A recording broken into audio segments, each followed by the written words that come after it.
Welcome back to Titans All Access from the BetMGM studio. Our Follow Me Through Tennessee series is designed to introduce you to great Titans fans throughout the state who also offer some great things to eat. And right in the middle of the holidays, we had to find a place with the sweetest of sweet treats. We found that place about halfway between Nashville and Chattanooga. Follow me through Tennessee to a wonderful bakery presented by Grayline, Tennessee. Okay, so here's a picture of the storefront in 1908. You can see this is John and Louise, and these are two of their children. If Dutch-Maid Bakery is the oldest bakery in Tennessee, there has to be a strong backstory, and there is. My name is Cindy Day. I'm the third owner of the Dutch-Maid Bakery in 120 years, which is really way cool. Wow. The original owners were John and Louise Bagenstosh, who came here from Switzerland in 1880. They had 6 boys. They started the bakery in 1902.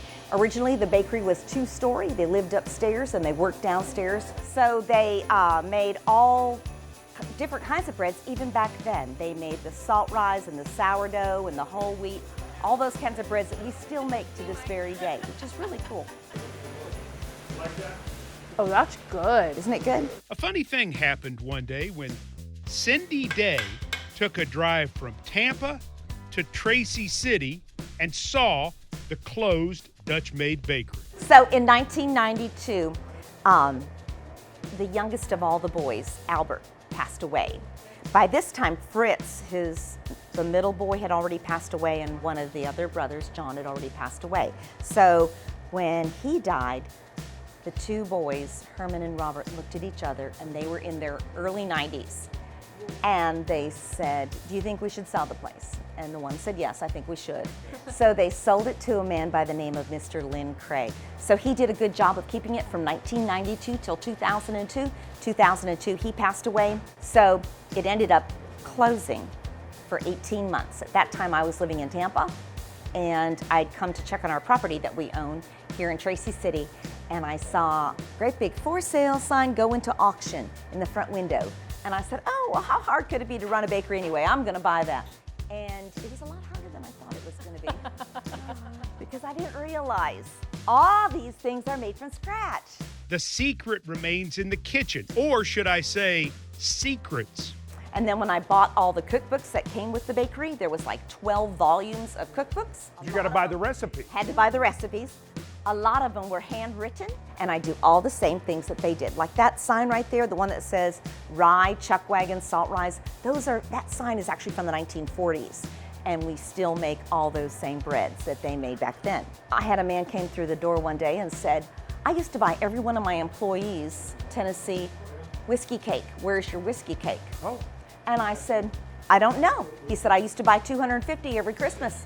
I said, "Don't you worry, I'll find it." Holy smokes. You like it? That is so good. People are going to be lining up to get this. Yes. Yes. Jack Daniel himself was involved in how they were originally made. One thing that I found out in all of the things that I've read, the memorabilia, all like that, is that Mr. Jack Daniels and Mr. Bagenstosh were best friends.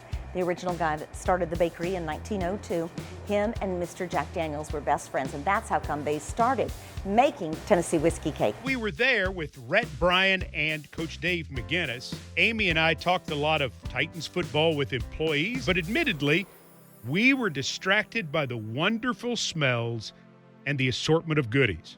Coach Mack attempted to purchase every cookie that they had. I've already eaten 2 oatmeals. Okay. Cindy Day and her staff were already making plans for Christmas back then, knowing how many moonshine cakes and fruit cakes they would be shipping all over the country. There was little stress because, as Amy likes to say, could you have a bad day if you got to make goodies like that? Dutch-Maid Bakery in Tracy City might not be billed as the happiest place on earth, but it just might be.